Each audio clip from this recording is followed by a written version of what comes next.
Using surround sound in Cubase is effortless. Surround becomes an extension of what we've already learned, just with a few more channels added.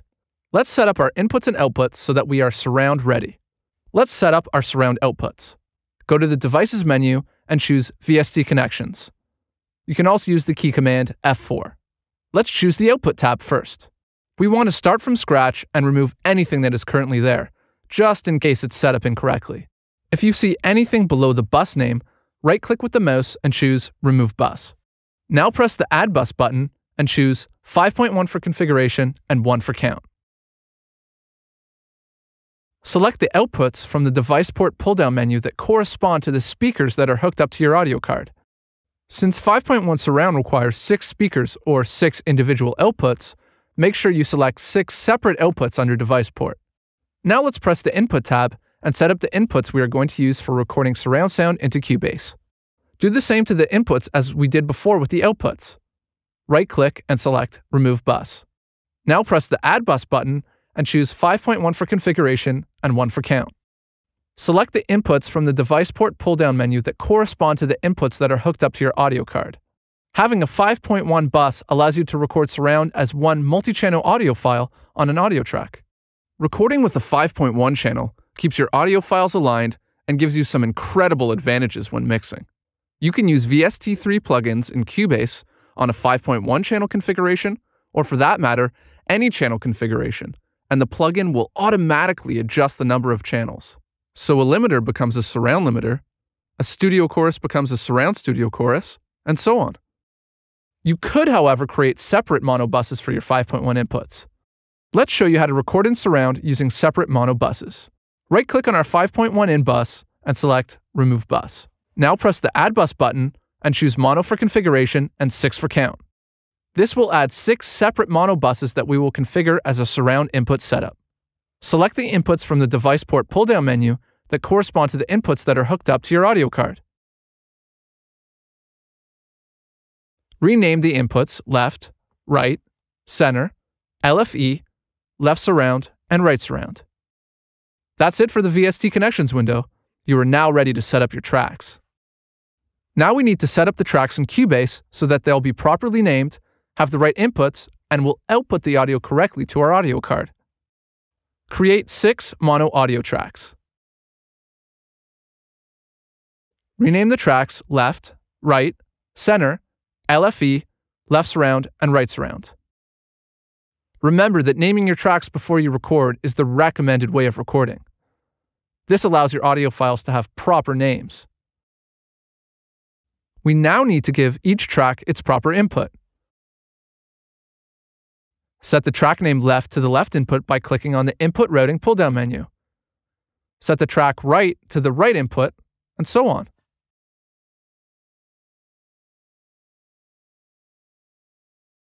Click on the output routing for each of the tracks and assign them to their corresponding outputs. Left to the left output, right to the right output, and so on.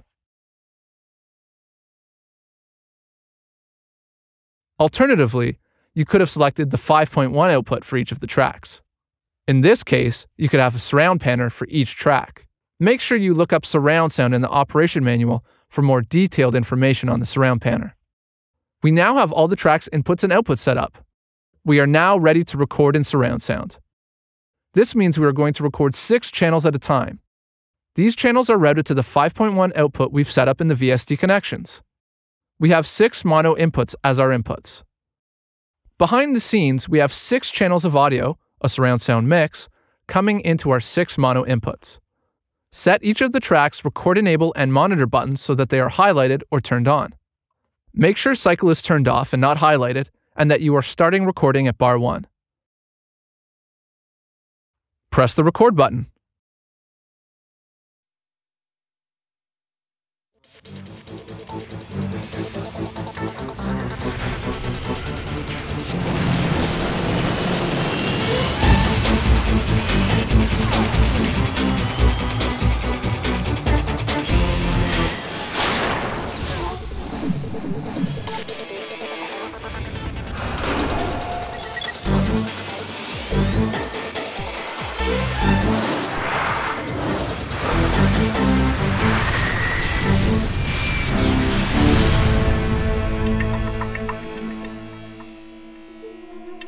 Press the stop button when you are finished recording.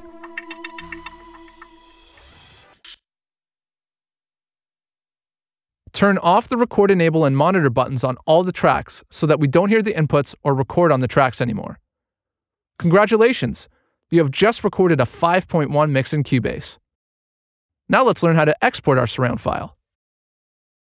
Now that we have a surround mix recorded, we will want to export it so that we can import it into another program, such as a DVD authoring application. Before we can export the surround mix to another program, we need to tell Cubase how many bars to export. We can accomplish this by setting the locators. Set the left locator to bar 1 and the right locator to bar 26 on the transport panel. This will make sure we have all the music for export. Next, select Audio Mixdown from the Export submenu on the File menu. The Export Mixdown window opens. There are many features in this window that are covered in the Export Audio Mixdown chapter of the Operation Manual. Please refer to this for more complete information. File name is for naming the file for export. Let's name ours Surround Tutorial Export. The path is where you wish to save the exported file on your computer. Use the Choose button to navigate to the folder you wish to save to. For convenience, there is the option to choose Use Project Audio folder so that the exported file will end up in your project's audio folder. This is one of the best places to keep it so it won't accidentally become erased or lost. Normally, you want to save your exported file as a WAV file under File Format. This, of course, depends on what file format the other application, such as a DVD authoring program, requires. You can choose whether you want a complete 5.1 exported mix by selecting 5.1 out, 5.1. This means the exported file will be generated through the main 5.1 outputs that we see in the mixer. You can also choose the individual outs of the audio channel for flexibility in your export. Choose the sample rate and bit depth that will be required for your export.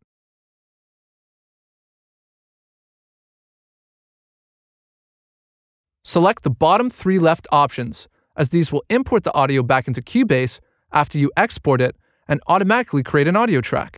The Export Audio Mixdown window will also close. When you are done selecting all your settings, choose Export at the bottom right.